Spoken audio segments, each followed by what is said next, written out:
ভাবুন তো, আপনি রোজা রাখছেন, নামাজ পড়ছেন, কিন্তু আপনার পাশের একজন মানুষ ইফতার করার খাবার পাচ্ছে না।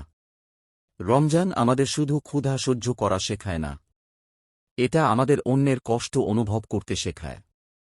যখন আপনি ক্ষুধার কষ্ট অনুভব করেন, তখন গরিবের কথা মনে পড়ে। এই সময় দান করা সবচেয়ে উত্তম। আপনি যদি আল্লাহর পথে খরচ করেন, আল্লাহ আপনাকে তার থেকেও উত্তম প্রতিদান দেন। দান কখনো সম্পদ কমায় না। হয়তো আপনার সামান্য ৫০ বা ১০০ টাকা কারও ইফতারের কারণ হবে। হয়তো সেই দোয়া আপনাকে জান্নাত পর্যন্ত পৌঁছে দেবে।